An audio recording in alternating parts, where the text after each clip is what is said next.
Entonces, lo primero que quiero decirles es que no soy el único que cree en la inteligencia artificial.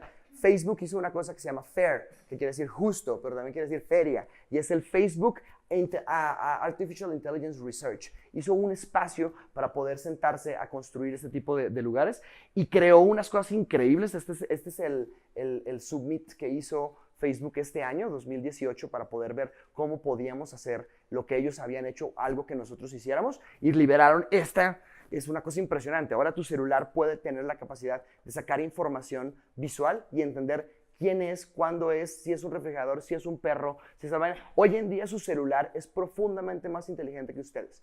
Por ejemplo, le apuntas a un carro y te dice qué marca es, te dice qué constitución tiene, qué motor puede tener, porque lo reconoce. Y sobre eso, Facebook creó lo que hoy en día usamos como las caritas de Facebook para tomar fotos. Eso es lo triste. Es un teléfono profundamente inteligente que utilizamos para divertirnos. Hey, somos humanos. Pero fíjense lo divertido entre inteligencia y aprovechamiento para que podamos hacerlo.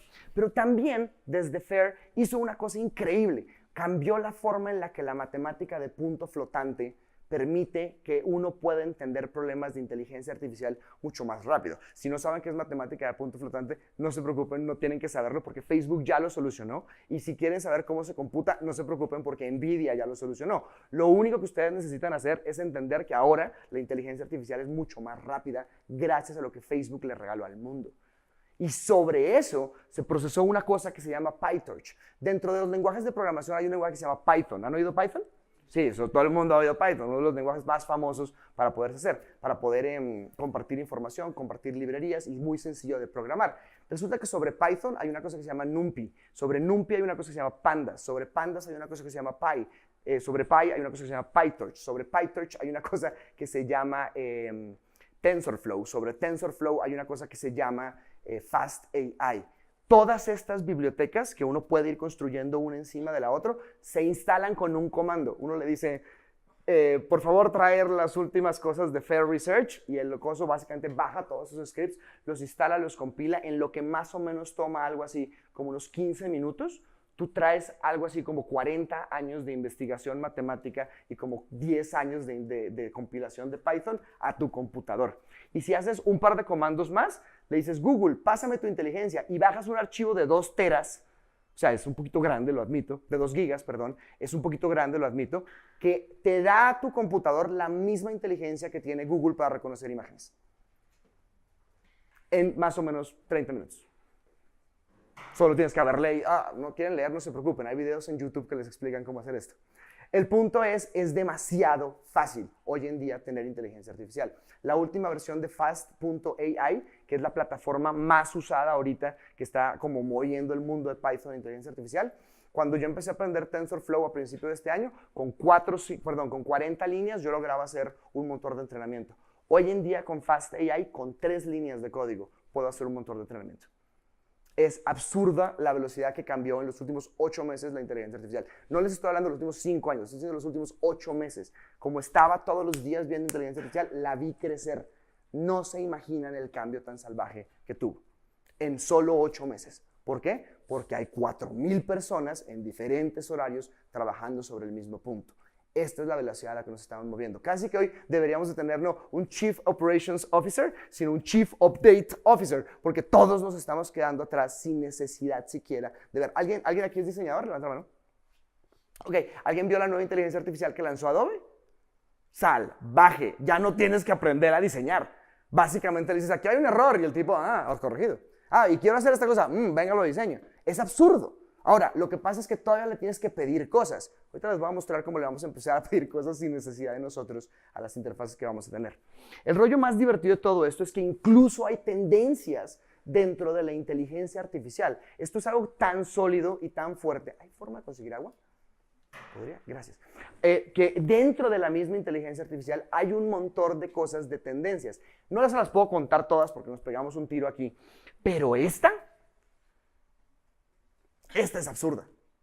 Digital Twin, lo que está pasando ahorita es que estamos creando entornos virtuales que imitan o mimifican, le llaman mimetics, las mimetics de un entorno de trabajo total. Y cuando les hablo total, simúlame una planta de conducción de carros que procese 3,000 carros encima y ¡boom! La tenemos. Y sobre eso conectamos una inteligencia artificial y no le decimos, te voy a enseñar cómo manejar los brazos, le decimos, aprende. No le decimos nada más. Creamos un digital twin y creamos una máquina que se conecta a ese digital twin y dejamos que aprenda. Ahora, ¿cuánto tiempo le puede tomar a una persona aprender a manejar toda una fábrica de robots?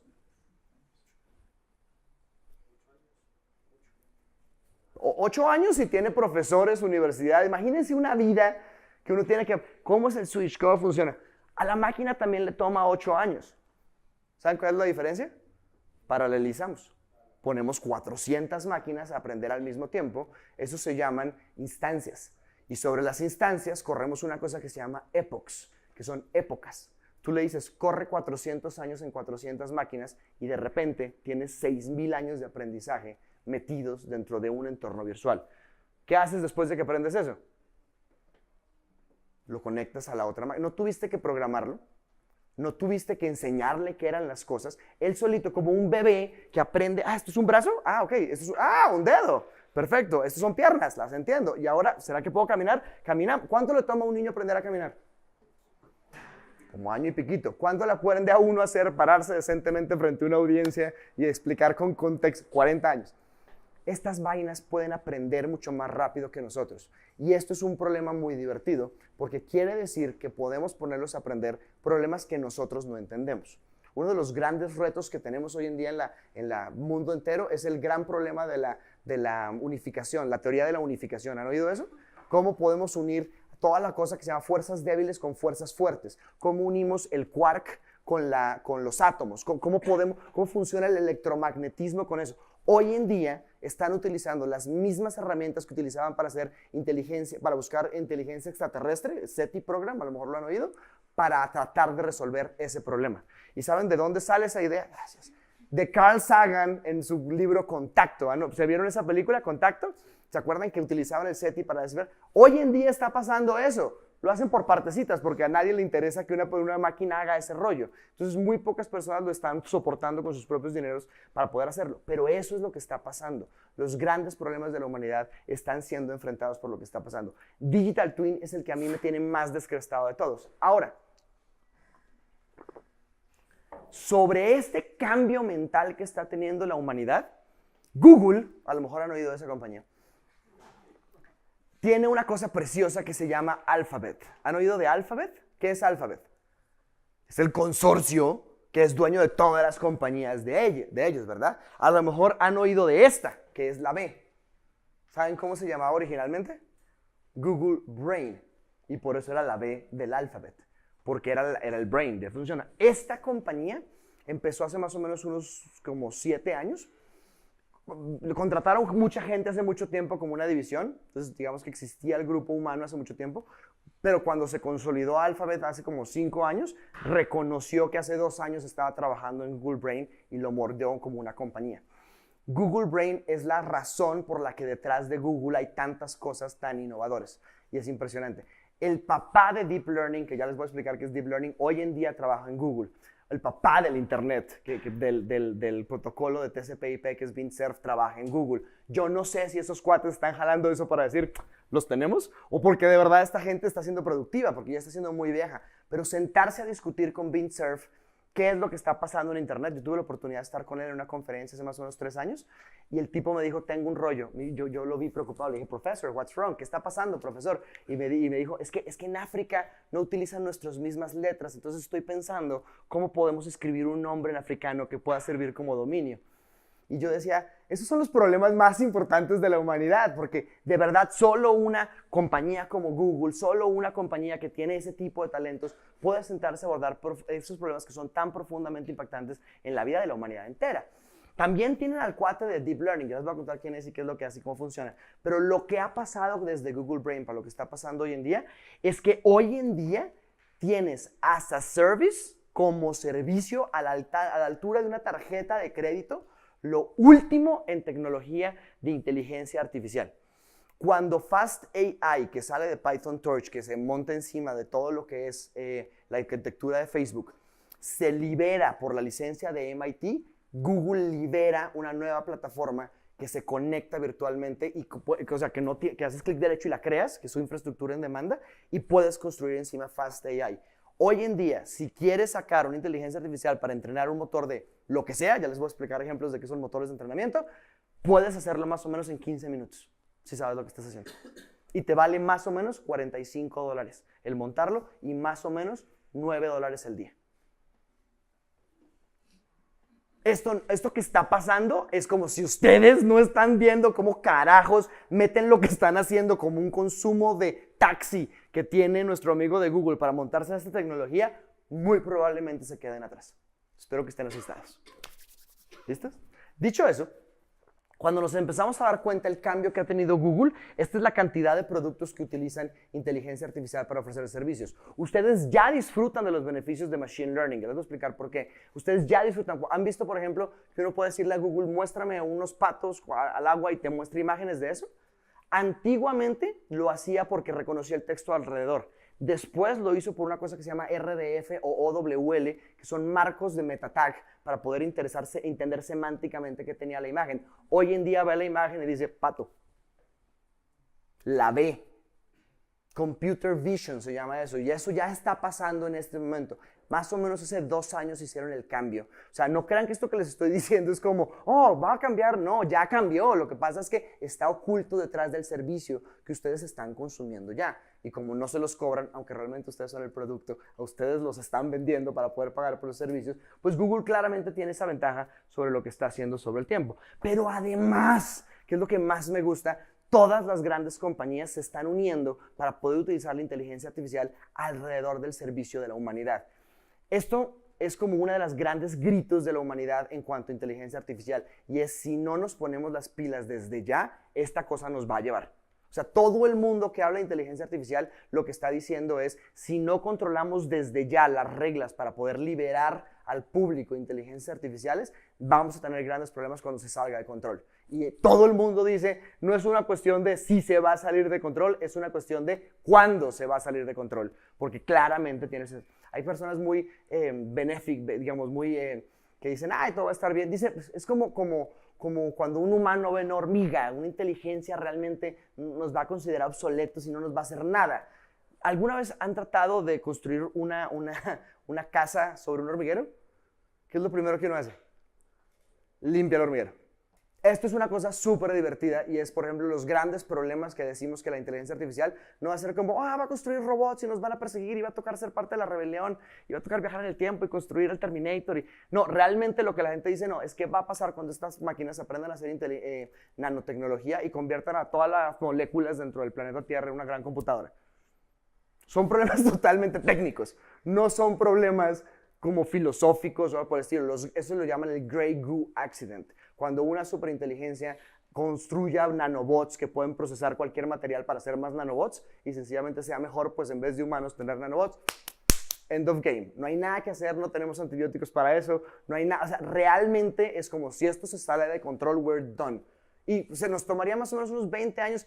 20 años nuestros, 20 años de ellos son como 4 minutos. Entonces es muy importante que aprendamos y nos familiaricemos con esto para ver cómo funciona. Google, Facebook, todas las grandes compañías como SpaceX, Elon Musk, todo el mundo que está metido dentro de la inteligencia artificial lo que está diciendo es, tenemos que, por favor, tener claro qué es lo que podemos hacer para mejorar la humanidad debido a esto. Entonces están utilizando reglas humanas para que la inteligencia artificial crezca con valores humanos. Como por ejemplo, esta herramienta que liberó Google para que puedas detectar pornografía infantil o abuso de menores para que puedas tener reportes y puedas reportarlos súper rápido. Uno dice, ¡yay! ¡Bien Google! Claro, acuérdense que el motto de Google es Don't be evil.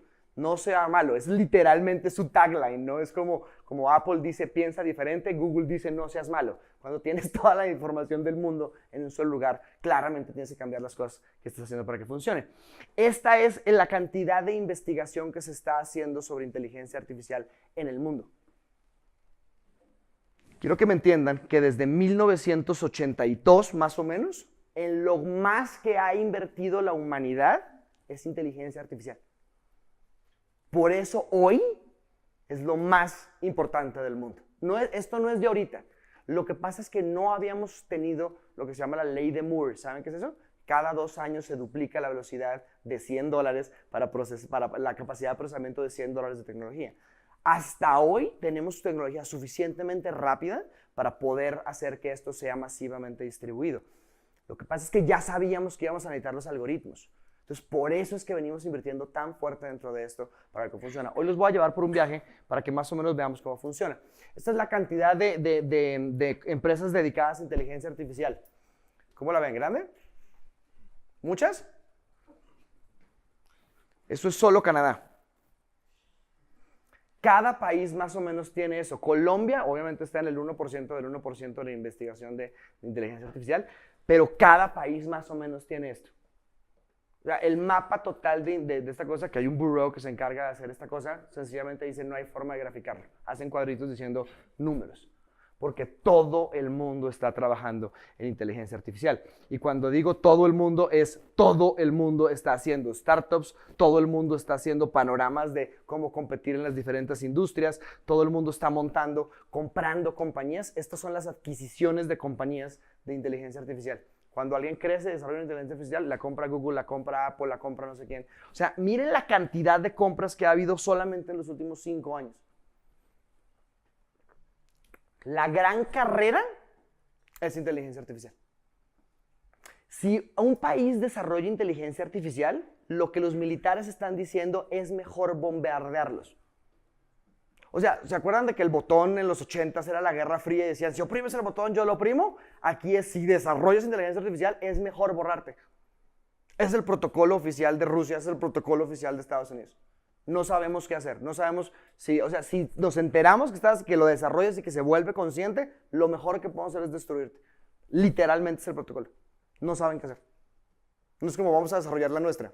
No funciona, porque la tuya no la vas a poder controlar. Es un rollo bien divertido y todo el mundo está corriendo sobre esto para empezar esto. Estos son los 100 más importantes startups más valiosos del mundo. O sea, en este momento hay toda una comunidad de inteligencia artificial que está moviéndose para poder ver que funcionan las cosas súper importantes. Cada vez son más rápidos, cada vez hay más inversión, cada vez estamos montados en más cosas. Esto es más o menos el desarrollo de tecnología que tiene la humanidad hoy en día. Ese muñequito que están viendo ahí es más o menos hace unos 5 años. Después se disparó, sencillamente. Lo que pasa es que está en una cosa que se llama the S-curve rise, la curva de ascendencia de S. Tú sencillamente no lo ves porque lo que ves son pequeños cambios que se aplanan. Pero el promedio es sencillamente logarítmico, sencillamente crece demasiado rápido. No lo sentimos como humanos porque no lo percibimos. ¿Me entienden? Uno dice como, ay, ¿cómo está el nuevo iPhone? Oye, ¿qué nota? El nuevo iPhone está en una nota. ¿Y cuándo vuelves a ver un nuevo iPhone? 2, 3 años. Ese es el problema que tenemos. Nuestra forma de vista, como es tan lineal, no alcanzamos a percibir el S-curve, la curva S, para ver cómo se está moviendo y cómo tenemos que hacer que las cosas funcionen. Ahora, además hay un cambio gigantesco en la forma en la que hacemos chips. ¿Se acuerdan que les decía matemática de punto flotante? Pues estos cuates, que son NVIDIA, están haciendo chips especiales de punto flotante para poder hacer matemática. Aunque no lo crean, la matemática de punto flotante está basada en una vaina que se llama los números cuadráticos, que tienen 4 números, 4 coordenadas X, Y, Z y Q. 4 números para poder constituir un número. Manejar esa vaina es increíblemente complicado desde matemática lineal de 1 más 1. Entonces lo que hicieron fue hacer un chip especial para videojuegos, porque es en 3D. Entonces, los 3D utilizan números cuadráticos, entonces hicieron un chip especial para procesar eso. Resulta que ese chip que hicieron es ideal para hacer criptomoneda, es decir, es ideal para poder hacer Bitcoin, para poder hacer todo lo que es blockchain, y es ideal para hacer esa matemática que están haciendo. Pero la misma matemática que aprendimos a manejar gracias a blockchain y todo el rollo, es la matemática que estamos utilizando hoy en día para inteligencia artificial. Entonces, de repente, una compañía que se dedicaba a hacer tarjetas para juegos, se volvió una compañía especializada en blockchain y unos años después se está convirtiendo en una compañía especializada en inteligencia artificial. Eso es disrupción. Eso es el, hola, ¿qué haces tú? Juegos. Hola, ¿qué haces tú? Moneda. Hola, ¿qué haces tú? Inteligencia. En 5 años. Cambiaron totalmente su foco de negocio. ¿Por qué? Porque tiene sentido. Ahora, lo peor es que, por supuesto, cuando vemos la diferencia entre una CPU normal y una GPU, un Computing Processing Unit o un Graphic Processing Unit, la diferencia de velocidad en AI es más o menos 10 veces en los últimos, ¿qué es esto? 2 años. Imagínense esto, la velocidad de procesar, la ley de Moore la rompió. La ley de Moore de soy 2 veces más rápido en 2 años, la rompió porque cambiamos la matemática, quintuplicó la ley de Moore. Es decir, ahora es más rápido manejar con lo que estamos haciendo ahora para poder hacer lo que está pasando. Ahora, todo el mundo se quiere meter en el negocio de los chips de AI.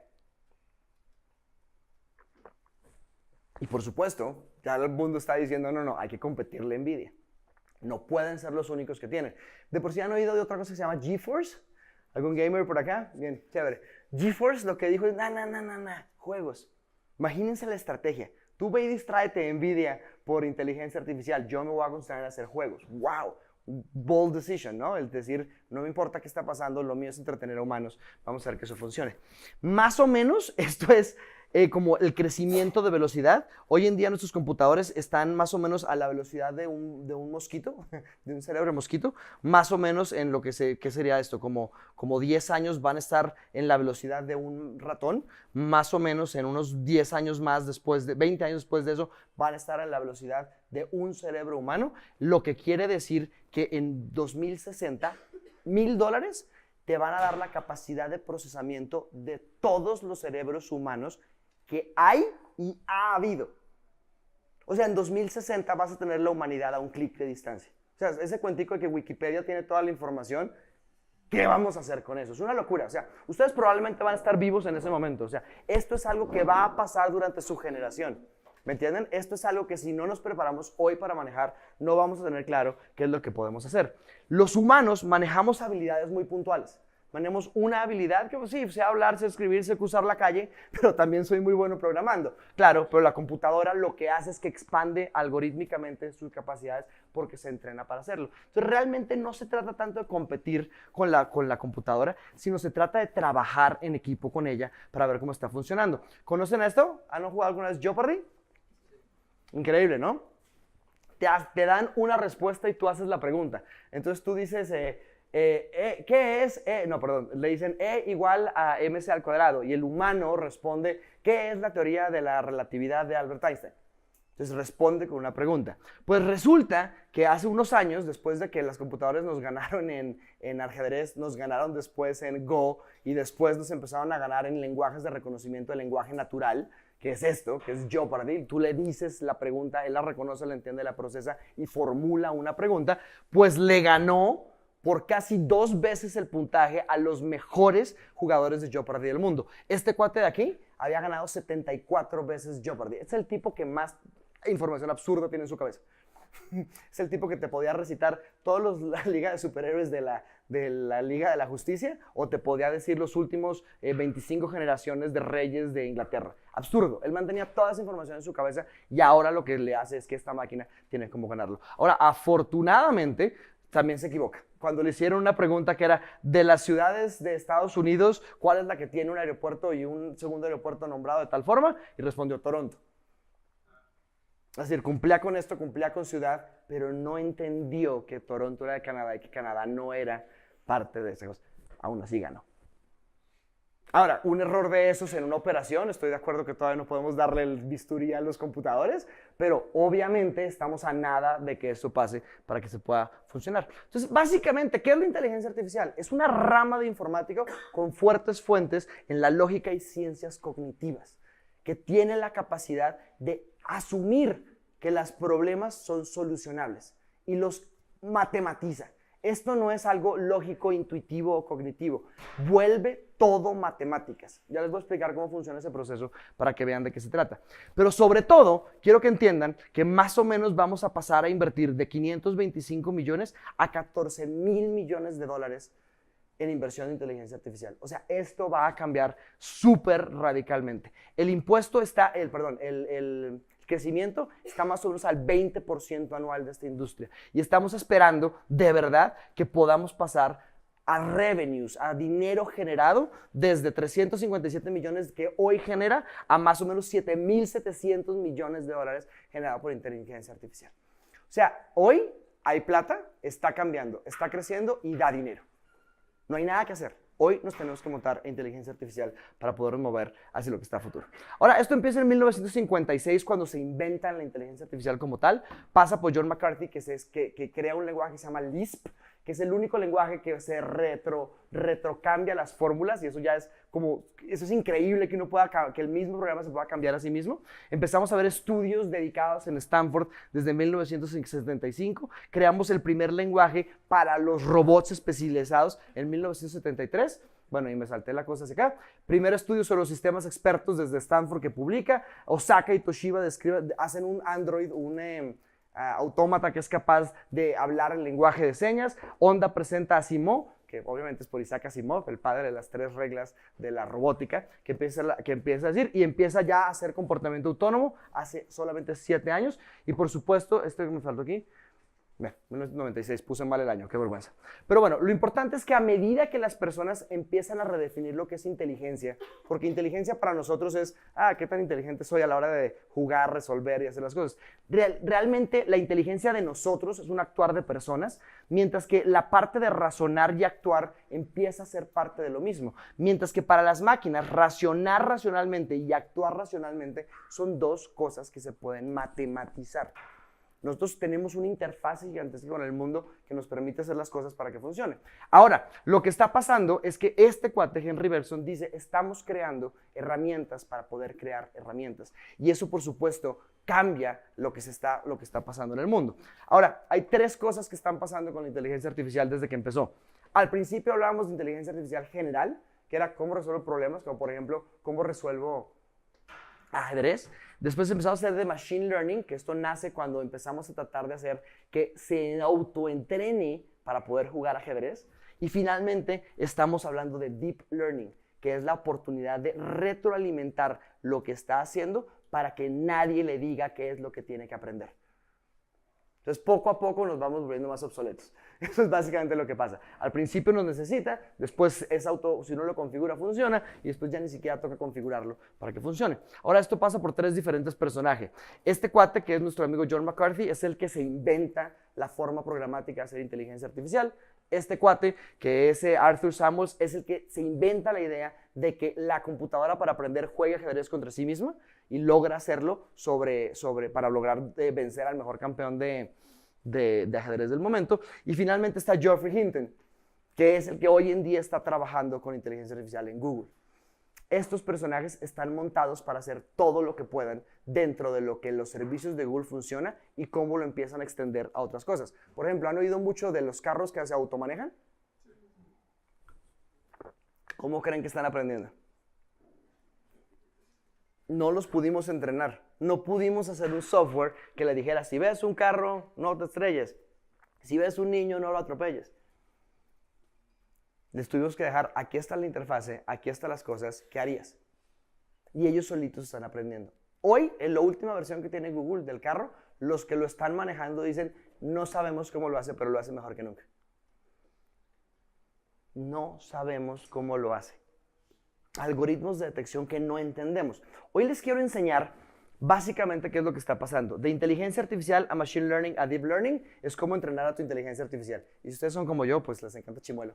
Que es como básicamente tienes que entrenar lo que está pasando para que funcione. Al principio teníamos aprendizaje supervisado, ya pasamos a aprendizaje no supervisado y ahora deep learning está entrenándose a sí mismo dentro de aprendizaje no supervisado. Ese cambio es lo que está permitiendo que las cosas pasen mucho más rápido de lo que estamos haciendo. Para que entiendan esto, Machine Learning es, tengo un input, yo le pongo una persona que explica las cosas, lo paso por una red neuronal y me da un output. Básicamente Deep Learning ya no nos necesita. Esto automáticamente se reentrena para que pueda funcionar sin nosotros. Y ese es el gran cambio. Ahora, les voy a enseñar 3 cosas hoy, ¿vale? Que es lo que espero que con eso, o sea, realmente es todo lo que tienen que aprender ustedes de inteligencia artificial. Pero con esas 3 cosas, lo que ustedes hacen, lo pueden llevar al siguiente nivel, ¿vale? 1. Deep Neural Networks, redes neuronales profundas. 2. Convolución, para que entiendan la capacidad de matemáticamente volver todo cualquier cosa, volver cualquier cosa un todo. Y finalmente, Gradient Descent, que es la teoría matemática de cómo uno puede encontrar el valor mínimo de una fórmula. Con esas 3 cosas, su negocio ya no necesita de ustedes. Es mejor que las conozcan antes de que sea de otra forma. Les puedo pedir un esferito para pintar aquí. Mil gracias. Listo. Entonces voy a empezar por Deep Neural Networks, ¿vale? un calorcito, sí, apenas pueden. Entonces, lo primero es, ¿qué es un Deep Neural Network? Lo primero que tienen que entender es que nosotros no nos inventamos este cuento.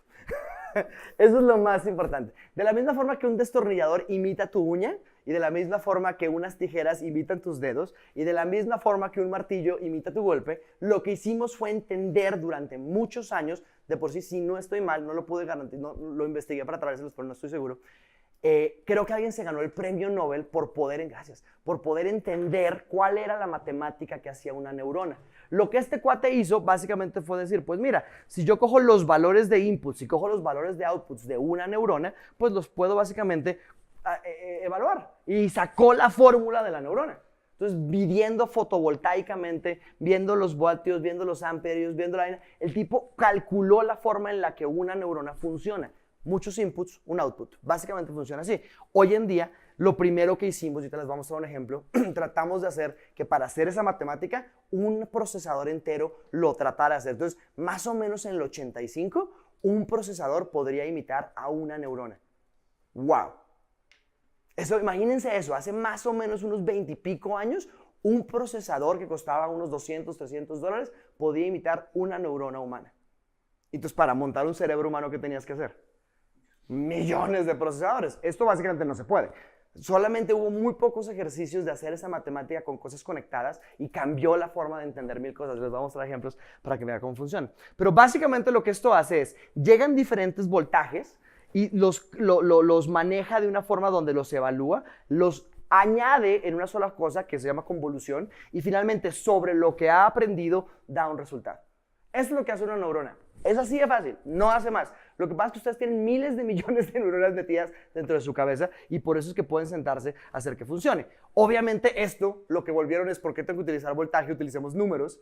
Y sobre los números, lo que se sentaron a hacer fue aún más fácil. Pues ya que tenemos una neurona, empecemos a hacer lo que ellos llamaron perceptrones. Es decir, cosas que se pueden automáticamente pasar números entre ellos. Obviamente coges esto, lo multiplicas por diferentes cosas, le das diferentes roles a esto, lo complejizas un poquitico más y terminas con lo que se llama un Deep Neural Network, una red de neuronas profunda, ¿vale? Y ya les voy a explicar por qué se llaman neuronas profundas. Pero básicamente, este es un ejercicio que hicieron con una cosa de IBM, casualmente, aquí está Guille Estrada que nos va a hablar desde IBM un poquito ahorita. Cogieron una cosa de IBM y montaron una torre de los últimos procesadores que tenían y montaron todas las cosas. Esto que están viendo aquí son todas las neuronas representadas dentro de esa evaluación que hicieron ellos. Y por supuesto, al montar esta cosa, adivinen qué pasó. ¿Ah? No. Cada uno de esos procesadores imitaba a una neurona. Lograron imitar 10,000 neuronas. Obviamente eso no es un cerebro, el cerebro tiene millones de neuronas. Pero lo que hicieron fue que lo expusieron a cuando lo prendieron, dijeron, bueno, ya lo prendimos, ¿y ahora qué hacemos? Pues le conectaron una cámara y lo dejaron ver. Y le mostraron una rosa. Y esa columna de perceptrones, obviamente no entendemos, entiéndanme, esto no es raro, no entendemos. Pero esa columna de perceptrones, la forma en la que distribuyó la energía fue esta. Y esto, cuando tú lo giras, responde más o menos a lo que está pasando. Esto confirmó una cosa que se llama la teoría del cerebro holográfico. ¿Han oído eso? Realmente quiere decir que tú vives dentro de una percepción de un holograma que tienes alrededor de ti. Es decir, ustedes realmente podrían no estar aquí, siempre y cuando, Matrix, siempre y cuando su cerebro entienda qué es lo que está pasando, él funciona perfectamente. No necesita inputs reales para funcionar. Por eso el cerebro holográfico puede ser llevado a la parte tecnológica súper fácil para que se pueda hacer. Lo segundo que quiero que aprendan es la convolución. La convolución quiere decir que podemos simplificar de una forma muy importante todo lo que queremos hacer en un número chiquitico. Acuérdense de este dibujito. Este dibujito es súper importante porque van a entender. Esto, si alguien ha hecho alguna vez un plano de esos cartesianos de X e Y, ¿sí? Esto lo que está diciendo es, estas de aquí son blancas, estas de aquí son negras, y esto lo que está diciendo es, sí, pero si dibujo la línea así, pues me va a servir mejor, aunque pueda ignorar esta. Entonces es una mejor cálculo. Entonces, básicamente aprendió a diferenciar de forma distinta lo que está haciendo. Lo que hace esto es aprender. Él dice, si tengo esta imagen, cojo estos píxeles, le saco los valores de matemática, tengo esta cosa y lo compilo en eso. Y eso pues obviamente lo puedo hacer muchas veces para que desde una sola imagen yo tenga una imagen mucho más sencilla. Pero básicamente ese punto representa matemáticamente los otros puntos que tiene. Esto se puede hacer con una imagen, se puede hacer con sonido grabado, se puede hacer con video, se puede hacer con voz natural, se puede hacer con cualquier cosa. Es decir, cualquier cosa que seamos capaces de digitalizar, la puedo convolucionar. Y entonces lo que termina pasando es que sobre ese espacio que tengo, puedo hacer una cosa que se llama gradient descent. Entonces, de acuerdo, para poder saber cuál es la mejor forma de reducir matemáticamente las cosas, tengo que entender lo que se llama el gradient descent. Gradient descent es la forma en la que encuentro el valor mínimo de una función matemática. Eso es pura matemática, ¿vale? Y básicamente lo que hago con eso, voy a tratar de hacerlo aquí, porque es la forma más fácil de entenderlo. Imagínense, ¿se acuerdan de esas cosas de X es igual a Y cuando Y es igual a tal cosa? Básicamente uno termina con una línea como estas, ¿vale? Sobre esa línea yo le digo, ¿cuál es el valor de, no sé, de Y sobre X cuando es, no sé, 300? Y aquí te dice, el valor es este. Entonces tú te tienes que preguntar, ¿cuál es el número más bajo que tengo? Porque el número más bajo, que seguramente es como por aquí, es la representación mejor que tengo de la matemática que estoy logrando para llegar a ese número. Es la mejor forma de representarlo. Entonces tú le dices, venga, si estoy, ¿se acuerdan de la tangente y todo ese rollo? ¿Se acuerdan de todas esas cosas que le decía? Entonces uno puede decir, ¿dónde está la pendiente de este momento? Y dice, pues hacia acá subo y hacia acá bajo y la pendiente en ese momento va ahí. Entonces lo que quiere decir es que si me muevo para acá, bajo, y si me muevo para allá, subo. Si estoy buscando la más baja, ¿qué debo hacer? Bajar el valor de X. Entonces lo paso a 250. ¿Pero por qué a 250? Pues porque si yo le digo, pásate a 5000, a lo mejor él vuelve y llega a otro eje donde está totalmente al revés. Y si lo vuelvo a poner a 5000, pues él llega acá y dice, no estoy subiendo. ¿Por qué? Entonces uno lo hace con pasos pequeñitos. Entonces le dice, venga, córrete a 250. ¿Dónde está X? Y le dice, X está mucho más bajo. Entonces, ¿qué deberías hacer una vez encuentras de nuevo la gradiente acá? Te corres un poquito más. Hasta que finalmente, paso a paso, encuentras el punto más alto. Porque cuando te pasas, dices, ya me pasé. Y paras. Esto se llama steps. Y a esto se le llama el learning rate. El learning rate, la tasa de aprendizaje. Si ustedes entienden esto, ya entendieron cómo es que la convolución puede llegar al lugar más fácil. La forma más fácil de entrenar a tu máquina por matemáticas es encontrar una forma de encontrar este número lo más rápido posible. That's it. Es así de fácil, es matemática. Lo que pasa es que hace 2 años descubrí una fórmula para poder encontrar esto. Y es, tomas 3 diferentes muestras, decides cuál es el punto más alto de cambio, divides y eso te da el punto bajo más bajo. Es decir, la máquina encontró una mejor forma de aprender de la que nosotros habíamos empleado. Afortunadamente lo logramos entender para hacer ese cambio. Una vez ustedes ya entendieron toda esa cosa, tienen la matemática correcta para entender cómo se hace inteligencia artificial. Lo que les voy a explicar de aquí en adelante, van a decir, ay, hijo de madre, ya entendí cómo se hace. Resulta que esto es un Simple Neural Network. Tiene una forma normal de trabajarse. Tengo inputs, tengo lo que se llaman capas ocultas, es decir, que no tocan ni afuera ni por dentro, y tiene outputs. Entonces, cuando tú lo expones a un problema matemático, lo que él dice es, con solo una capa oculta, puedo diferenciar estas formas. ¿Se acuerdan de lo que les mostraba de para aquí son azules, de aquí son negras? Esto es una capa matemática haciendo eso. Entonces, tú le pones una imagen, un audio, un texto, y él lo que dice, de aquí para acá, de aquí para acá. Y ya. Entonces, no hay gran misterio, ¿no? Excepto que le puedes agregar otra capa. Entonces ya no tienes líneas rectas de percepción, ahora tienes diferentes tipos de curvaturas, porque sobre cada punto puedo evaluar si subo o bajo de nuevo. Entonces puedo reentrenar el dibujo. O sea, aquí ya empiezo a reconocer líneas, aquí ya empiezo a reconocer círculos, aquí ya empiezo a reconocer formas abstractas, porque acuérdense, estoy haciendo la convolución para simplificarlo y encuentro un patrón que se puede ejecutar. Pero no termina ahí, porque puedo agregarle otra capa encima. Entonces, con 3 capas, ya lo que empieza a pasar es que ya empieza a detectar otro tipo de formas, mucho más complejas, porque puede moverse dentro de esa línea recta, que dé vueltica, que suba tal vaina y que dé vuelta sobre sí mismo. Entonces, ahora empezamos a detectar patrones, con solo 3 líneas de Hidden Networks.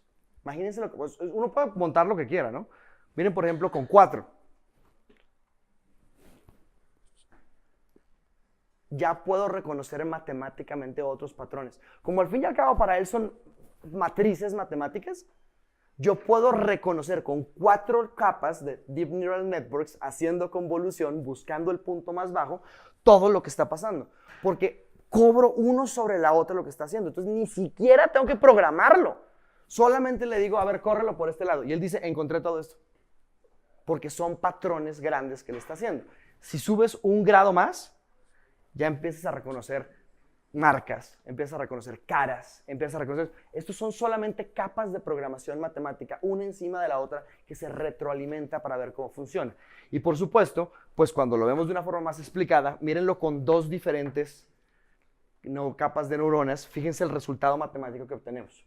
Podemos ser muy cercanos a una espiral, pero con solo agregarle 2 más, es casi perfecta la forma en la que machea los diferentes tipos de puntos. Miren la diferencia de la espiral que tiene. Entonces, lo que está pasando aquí es que cualquier tipo de patrón que encontremos que se pueda volver un número, lo puedo detectar y aprender qué otros patrones hay ahí. En este momento le tenemos que decir, eso es una cabra, eso es una mujer, eso es una marca que se llama Pepsi, pero el patrón él lo encontró. ¿Sí me entienden? Entonces tú le dices, sí, entonces dices, eso es Pepsi, ven, lo busco por todas partes. Eso está, ven, lo busco por todas partes. Él ya puede hacerlo. Obviamente con imágenes es mucho más fácil entenderlo porque nuestro cerebro lo procesa mucho mejor. Pero esto pasa con cualquier tipo de información, constituciones, problemas de legales. Imagínense la capacidad de encontrar patrones sobre los textos que hemos creado para ver qué se puede hacer. Obviamente, a medida que vas profundizando más las cosas, pues puedes, por un lado, generar Deep Neural Networks que alimenten otros para que tengas perceptrones más robustos y puedas ir generando mucha más profundidad. Para que al final tú puedas decir de una imagen, él pueda solo reconocer los patrones, ver dónde están las llantas, todo el rollo, pero al final, con esta convolución de matemática, él diga, eso es un Audi. Ahora, pregúntenme si tuvimos que entrenarlo. Él aprendió solito. ¿Cómo aprendió? Como aprende un niño. ¿Cómo aprende un niño? Un ojo humano toma más o menos unas 200,000 imágenes por día. 200,000 imágenes por día. Y a nosotros nos toma más o menos unos 3 meses empezar a reconocer objetos.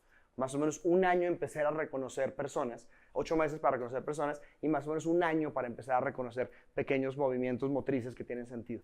Así igualito es que aprende una máquina de estas. Lo que pasa es que no trabaja en tiempo lineal. Eso es toda la diferencia, ¿vale? Dicho eso, por supuesto también lo podemos hacer con voz.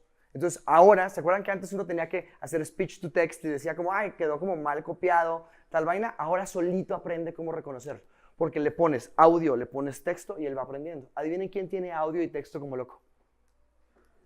Google. Entonces, ahorita el algoritmo más avanzado que tenemos para reconocimiento de texto, de voz natural en cualquier idioma, lo tiene Google.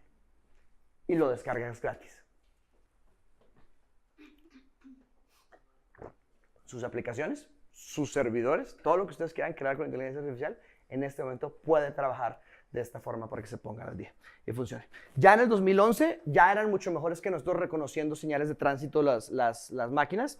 Y en el 2016 Google hace un experimento que a mí me descrestó, espero que ustedes también, es que le pone a hacer con 16,000 computadores durante 100 días, lo hace procesar todos los videos de YouTube que tiene, para que aprenda, no para que haga algo, solo para que aprenda. Y aprendió a reconocer humanos y aprendió a reconocer gatos. Aprendió a reconocer algo así como 400,000 diferentes patrones puestos.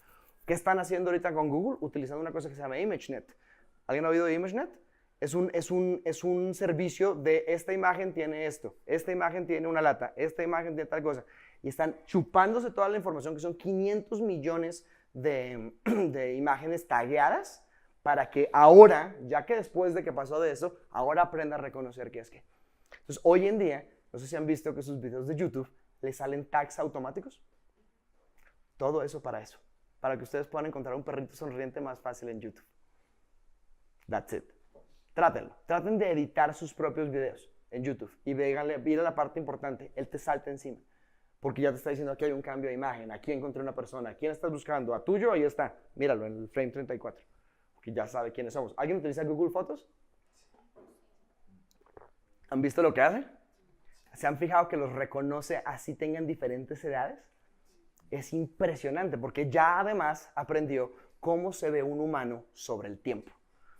Eso no se lo enseñaron, eso lo aprendió. Es uno de los grandes puntos que publicaron dentro de sus papeles para ver cómo funcionaba. Obviamente China también lo está haciendo, obviamente también funciona con texto, obviamente también está funcionando con emociones. Esta compañía que se llama Afectiva, se las traje porque vale la pena que la conozcan. Ese tipo tan guapo ahí soy yo. Uno se pone, se conecta a esta cosa, básicamente se puede meter, ve un aviso, uno reporta quién es uno y te dice, perfecto, mira, estas son las respuestas emocionales de la mayoría de las personas, estas son tus respuestas emocionales. Básicamente soy raro. Científicamente y matemáticamente probado, yo soy un tipo raro, que responde de una forma muy rara a los estímulos emocionales. Me bajé la aplicación, es gratis y es increíble. No alcancé a montar las fotografías, pero se las puedo mostrar ahorita. Donde uno sonríe y te dice, estás sonriendo, posiblemente estás feliz. Uno se enoja y dice, algo te desagrada, tal vez. Porque ya en este momento, adivinen cómo entrenaron esta gente a Afectiva, cómo creen que entrenaba la máquina. Abrieron un sitio web diciéndole, ¿qué te hace sentir esta foto? Y miles de personas, que casi no hay nadie que no tenga tiempo en el mundo, se sentó a compartirle a Afectiva la programación de esto. Si uno lo hace, uno puede tener acceso a las investigaciones que están haciendo. Entonces me tomé todo el curso para ver cómo es que uno regala su cara para que pueda tener los puntos de matemática que está haciendo. Y han descubierto cosas divinas. Las mujeres sonríen más que los hombres. Tienen más emociones, digamos, registradas hacia la felicidad que los hombres. Si alguna vez piensan que los hombres son de Venus y las mujeres son de Marte, o al revés, pues los hombres son de Marte y las mujeres son de Venus, claro que sí, somos profundamente diferentes. Pero además, podemos empezar a predecir cosas muy útiles, como ¿va a ser viral tu video? Porque entendemos la diferencia de las reacciones de las personas para ver cómo puede funcionar. Ahora, la pregunta del millón es ¿qué aplicaciones tiene esto? Tecnología, medicina, todo el rollo. Yo sé que ustedes tienen dos grandes cosas que están haciendo aquí súper chéveres, entonces profundicen un par para que las pudieran tener. Por ejemplo, en aplicaciones médicas, los tumores de radiografía, hoy en día una persona tiene que estar entrenada 8 años para verla a la luz y determinar esto posiblemente es un tumor. Esa persona con entrenamiento, en el mejor momento del día, tiene un 84% de posibilidades de detectar un tumor a tiempo. Si está en un mal momento, por ejemplo, está cansado, lleva 2 turnos, baja hasta 63. O sea, 20% de diferencia.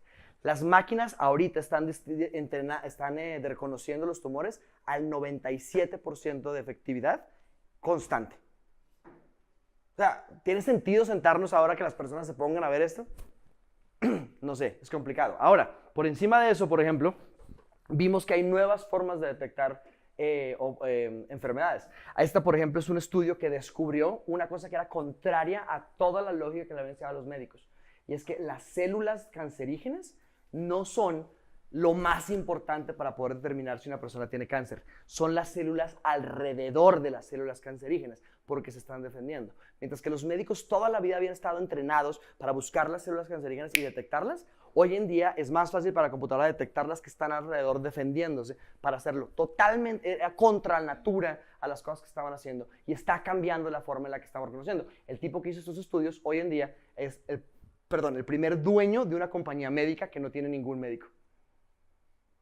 Si hablan de disrupción, ese es el problema. Hoy en día te puedo hacer una firma de arquitectura que hace arquitectura de aviones o ingeniería o lo que sea, sin necesidad de tener esas personas, porque son problemas. ¿Cómo hago la mejor carcasa de un avión que pese lo menos posible y soporte y respete la integridad más profunda que en caso de un accidente? ¿Por qué se lo preguntas a un ingeniero? Es un problema matemático. Entonces tenemos que empezar a pensar así para ver cómo funciona. Ahora, por supuesto, lo divertido es que hay dos cosas que todavía no puede hacer esta tecnología. Conseguir la información sigue siendo un rollo humano. Por el momento seguimos siendo como los que conseguimos todo eso. Y por supuesto, los que aplican el tratamiento son personas. Pero lo que el tipo dice es, esos son los 4 pasos de la medicina. Estos 2 yo los puedo hacer mejor que tú con Data Analytics. Necesitamos médicos. Y el moto, que es donde uno dice, marketing. El moto de la compañía es los doctores haciendo lo que más ayuda. Mientras que estamos dándonos cuenta que estamos reemplazando al médico, también el tipo está diciendo, hagamos que ayude lo que más pueda a esa persona, quitándole un poquito del trabajo metódico y mamón que tiene. ¿Alguien tiene trabajo metódico y mamón? ¿Nadie? Qué bien, no son tan arriesgados como yo creía. Pero lo importante es, eso ya se puede cambiar. Ahora, por ejemplo, África tiene un problema de 700,000 médicos. Le hacen falta 700,000 médicos para poder resolver el problema que tienen de enfermedades. Tiene sentido conseguir 700,000 médicos. ¿Qué necesitas hacer? Fíjense cómo empezamos a abordar los problemas de otra forma. En servicios, por ejemplo, hay una cosa radical que está pasando, y esto es bien, y creo que viene a Colombia. En los países azules es donde es más del 80% del income per cápita está basado en industrias de servicios. Nosotros somos uno de esos países donde nuestra economía está muy bien porque hemos logrado pasar de aro el campo, proceso la comida, la sirvo, a qué hago con la inteligencia que tengo. Pero el problema es que esos servicios que normalmente nos orgullecemos de hacer son exactamente lo que está siendo reemplazado por la inteligencia artificial. Todo lo que tiene que ver con leer y escribir, con hablar y escuchar, con mirar a las cosas para reconocerlas y poder integrar el conocimiento, hoy en día la inteligencia artificial se está especializando en ese tipo de grupos. La pregunta sí es si lo que yo hago tan valioso por lo que me pagan por hacer va a hacerlo más rápido y mejor. ¿Cuál es mi rol? ¿En qué entro yo? Y ahí es donde está el fenómeno que les hablaba al principio, que es el Workforce Upgrade. Lo más lógico es, tienes que aprender a entrenar. Eso es lo más lógico. En este momento necesitamos entrenar a las máquinas, pero es un trabajo que no siempre va a estar disponible, porque no es que tengas que entrenar a cada máquina, es que entrenas en una área y después compras la última versión de lo que hicieron en China, de lo que hicieron y compartes esa información. Obviamente correlacionar lo que hace un, no sé, contador en México y con un contador en China y un contador en Estados Unidos, unirlo todo en un solo lugar es bueno. Al principio la geodisparidad nos va a ayudar a tener múltiples muestras, pero después de un rato ya no necesitamos eso. Entonces, por un lado es entrenar, pero encima es, ya que lo tengo, ¿ahora qué hago con eso? Si no tuviera que hacer todo ese procesamiento mamón, ¿ahora yo qué haría? Entonces hay una gran posibilidad de para qué nos va a servir esto para ser mejores personas. Y por supuesto, el lenguaje natural, los agentes virtuales, las plataformas de aprendizaje, las plataformas de aprendizaje profundo y la gestión de decisiones va a empezar a cambiar todos los servicios que tenemos para ver cómo funciona, ofreciendo nuevos tipos de escalamiento, como la percepción, la notificación, la sugerencia, la automatización, la predicción y darse cuenta de en qué situación me encuentro. Esto es lo que va a empezar a pasar automáticamente. Si tú crees que tu trabajo es hacer un trabajo que nadie se lo tú puedes hacer, you're done. Si tu trabajo es predecir qué va a pasar con el precio de una acción o del aceite en tal parte, es más fácil predecirlo de otra forma. Si tu trabajo es saber qué está pasando, a mí por ejemplo me contratan mucho para crisis de redes sociales, porque yo entro, meto el termómetro y digo, sí, aquí hay una crisis, veamos la curva de la vaina y leo las cosas y les digo, mira, la teoría de la difusión es esta, pero la teoría del Big Bang de la innovación es esta, y comparo los números y digo, hacer eso es clic derecho, botón verde, clic derecho, botón rojo. O sea, mi trabajo como consultor de redes sociales, it's done. Ahora, si logro yo programarlo primero, probablemente me tape en plata siendo el primero que lo ofrece, pero no sé si todavía tengo ese trabajo para sentarme a hacerlo. Probablemente tengo que aprender a trabajar con otras personas. Entonces, las implicaciones que están teniendo son horribles, porque las cosas que nosotros creíamos que solo los humanos podíamos hacer, como por ejemplo escribir bien, ya no existe, ya no es un trabajo complicado. Por ejemplo, Phrasee es una compañía de inteligencia artificial que tú brifeas con todo lo que has hecho en el pasado y te genera más cosas. Entonces, todas sus campañas de departamento de marketing que decían, es que tenemos 4 o 7, tú le das toda la información hacia atrás y él te dice, la siguiente campaña debería ser esta. Y te crea no solamente como el texto, te crea las descripciones de los productos para tu e-commerce, las descripciones de tus posts de redes sociales, y lo peor es que lo que está generando esta compañía está siendo escogido por las personas 25% más que las descripciones escritas por personas naturales. Es decir, escribo un texto por una persona hecha en copy, escribo un texto por una máquina hecha en Phrasee, 25% más, la gente dice, este está mejor. O sea, ya empezó a superarnos a nivel de escritura. Por encima, y no les estoy diciendo esto es como la NASA, esto es $99 al mes. O sea, es absurdo. Nos critica, le muestras un texto, entonces, ¿se acuerdan de Clipo? ¿Se acuerdan de, hola, parece que estás escribiendo una carta? Ahora es peor, porque ahora tiene números. Entonces ahora te dice, mira, estás siendo muy simple, estás empezando a decir tal cosa, deberías de meterle más verbos, este noun que estás... Y te da un score, es un pendejo de 78. Entonces ahora, mientras que estás escribiendo, al lado te sale la sugerencia de, oye, cambia esto por esto, sonaría más inteligente si haces esto. Entonces además critica la forma en la que estamos escribiendo las cosas, pero además crea. Hoy en día le puedes dar, y esto es una cosa que pasó en 2015 en Japón, alguien se inventó el AI Creative Director. una máquina electrónica no programada para poder utilizar lenguaje natural y exponer conceptos creativos. Pero además, estas máquinas están empezando a responder. ¿Conocen estos aparatos, los asistentes? Como por ejemplo Google Assistant, como por ejemplo Siri, como por ejemplo Cortana, como por ejemplo, me falta uno, Alexa, gracias. Estas cosas hoy en día reconocen el lenguaje humano, lo vuelven texto, lo mandan por internet, sobre eso responde. Yo hoy les quiero mostrar cómo es que eso básicamente funciona, porque esa nueva interacción que tienen las personas con las máquinas para ver que funcione, existía en una cosa que se llamaba API.ai. Era un API para hacer inteligencia artificial de respuestas. ¿Y adivinen quién lo compró? Google. Se compró Dialogflow y lo convirtió en Dialogflow porque ahora está alimentado ya no con la tecnología de API, sino con TensorFlow, y por eso es que se llama Dialogflow. Y obviamente ya empezaron a depreciar todo lo que había pasado. O sea, esto ya está diciendo todo lo que sabías hacer va a desaparecer. Y van a cambiarlo para que funcione. Obviamente lo que esto hace es que interpreta la información que tú tienes, la manda al servidor y te devuelve la información que estás haciendo en cualquier dispositivo que esté habilitado para hacer esto. Ahora, además, están mostrándote cómo hacer tu propio Alexa, ¿no? Están mostrándote cómo hacer tu propio Google Assistant con tu hijo, por ejemplo, para que tú lo montes. O sea, están bajando los costos de esto para que haya un Google Assistant como loco en cualquier parte. Lo que hace esto es que reconoce el texto. Obviamente hay un trigger phrase, como OK Google, let's talk, o OK Google, o Oye Siri, o Cortana. Cuando uno les habla y dispara, hay un trigger. Y después tú pides el app name, que ellos no lo llaman apps. ¿Saben cómo lo llaman? Y es como ya peligroso.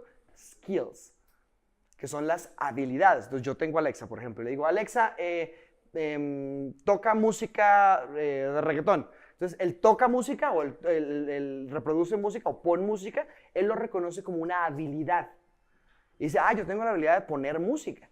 Y después sigue la instrucción, que es qué es lo que quiero que hagas, que es el action phrase. Entonces, tú hoy en día le puedes decir cualquier cosa. Y él dice, no reconozco esa habilidad. Entonces, adivina qué haces tú. Le dices, como, oye, Alexa, Alexa, haz una salsa de pasta. Y dice, no sé qué es hacer una salsa. Entonces uno le dice, Alexa, instala hacer salsa.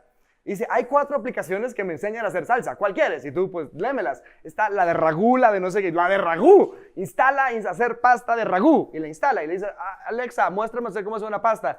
Y él lo que dice es, ve y compra una salsa de ragú. Es una estupidez que me diga, ve y compra una salsa de ragú. ¿Por qué? Porque Alexa es de Amazon. Y Amazon es el distribuidor de productos no perecederos más grande de Estados Unidos. En Colombia me dice, ve y compra eso. En Estados Unidos dice, estoy ordenando la salsa. De repente, estamos predefiniendo las acciones que tenemos en nuestros patrones de compra. Y esto es un cambio gigantesco para todos los que estamos metidos en marketing. Es casi que el final de las marcas. Porque una vez la inteligencia artificial determina, según tu peso, tu composición, tu edad, tus patrones de compra y la cantidad, ¿cuál es la mejor marca para satisfacer esa frase? Porque Alexa solo te dice las primeras 3 opciones para instalar una habilidad. No es como Google, que te da varias. Que uno dice página 7 y esa página 7 en las bolitas de Google debería llamarse ¿qué haces aquí? No tiene sentido, estaba en las primeras, si no preguntaste mal. Entonces, fíjense que cuando ya no tenemos la posibilidad de interactuar visualmente, tenemos que darnos cuenta que vamos a cambiar la forma en la que estamos interactuando con la tecnología. Este cambio radical es lo que nos está pasando. Ahora miren, todo eso termina siendo un código HTML manejado por cualquier persona. Eso no tiene ningún misterio para manejarlo y que se pueda hacer. Y sobre eso, por supuesto, lo que empezamos a ver es que pasamos de apps a experiencia. Este proceso que es el de Dialogflow que funciona así. Para poder traerles aquí un ejemplo, como creé un nuevo robot que se llama Agente Tuyo y Sasa. Y lo entrené para que pudiera contestar a una persona que me estuviera diciendo, oye, quiero contratarte para hacer una conferencia. Le dices cuál es el contexto en el que estás organizando las cosas. Por ejemplo, le dices, dentro del contexto de la conferencia, está buscando que le dé una capacitación, o está buscando que le dé un servicio personalizado, o está buscando que entrene a su equipo. Entonces le das un contexto para entender dentro de ese servicio qué es lo que estás haciendo. Sobre eso le haces cuáles son los botones que tiene físicamente la máquina. Tú podrías decirle, hay un botón de dash en el apartamento donde cuando lo oprimes genera automáticamente esa reacción. Eso no lo utilicé porque nadie tiene en este momento botones de dash o algo por el estilo. Después tienes cuál es la intención de que la persona está teniendo. Entonces, básicamente, ¿qué haces? Te vas a tu chat, ves todas las personas que te contactaron, copias la primera frase de las personas que haces y las alimentas aquí para poder tenerlo. Obviamente, después de que las personas se comunican, puedes reentrenarlo para ver que funciona. Después le dices qué es lo que quieres que haga. Le dices, pues si te preguntan tal cosa, mándale el PDF que te da la cotización de cuánto vale trabajar conmigo. Y por encima de eso, uno puede empezar a adicionar respuestas. Como aquí está el PDF y aquí está mi video que estoy teniendo de YouTube explicándote cómo funciona, o también tengo estas 4, 5, 6 preguntas para que pasen a otros contextos y yo pueda personalizar. Y ustedes dicen, pero ¿para qué quieres esto? Es muy fácil, esto es lo que vale, ¿te interesa? Dame tu nombre, gracias, dame tu teléfono, gracias, dame tu correo electrónico, gracias. Y al final, una respuesta final que dice, yo te contacto. O sea, acabas de, en lenguaje humano, escrito, categorizar la respuesta que tienes después de haberlo metido dentro de una intención y ver que funciona. Y finalmente, puedes conectarte con tu web service y le puedes decir, listo, si encuentras eso, hace esto, te responde estas cosas y cumple con estos requerimientos, dispara tal cosa. Yo podría, por ejemplo, liberar su curso de e-commerce y decirle, oye, mira, o por ejemplo, decirle, acabas de liberar el curso de e-commerce de Tuyo y Salsa para que aprendas a hacer las cosas, o le puedo mandar un request a mi servidor para que le mande un correo diciéndole, oye, ya que te registraste, ya que te he dado tu correo, ahora lo que necesitas hacer es meter tu tarjeta de crédito aquí para que funcione. La automatización a la que estamos llegando con todas estas cosas es absurda, porque realmente ya no es solamente venta, responde y venta de contenido, ya con una interfaz que uno puede configurar en 5 minutos, tiene todo eso. Ahora, lo bonito de esto son las integraciones, ¿no? Porque uno se pasa y empieza, conéctamelo con Facebook, conéctamelo con Twitter, conéctamelo con tal cosa, porque le das autorizaciones, le pegas el webhook que traen las aplicaciones y ya queda en control de tu Facebook en este momento. ¿Se imaginan eso? Hacer esto en 5 minutos. Entonces, para cuando su jefe les escriba por WhatsApp. Sí, jefe, aquí estoy, miren la foto del selfie. Automatizado, no necesitamos hacer esto. El problema es que esto es gratis. Esto ni siquiera son $99 al mes. Lo puedes conectar gratis con cualquier cosa.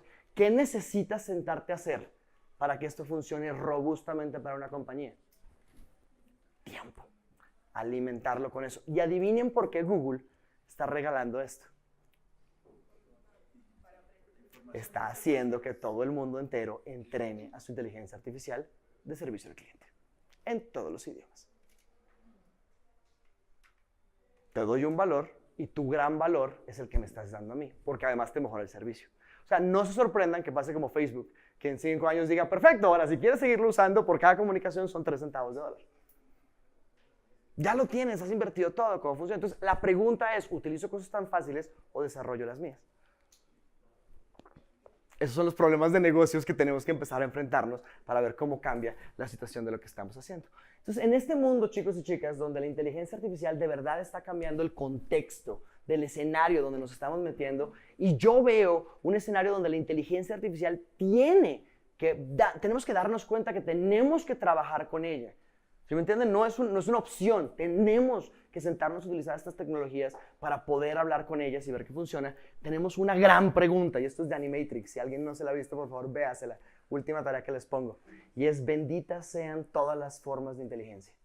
De verdad tenemos que empezar a tener una actitud más buena con la inteligencia artificial, porque créanme, nos vamos a enfrentar a un momento donde necesitamos que la inteligencia artificial sea buena con nosotros. Y nos tenemos que hacer la pregunta, y es, ¿cuál es mi oportunidad de transformarme en un mundo de la era cognitiva? Espero que les haya gustado esta introducción a la inteligencia artificial. Gracias.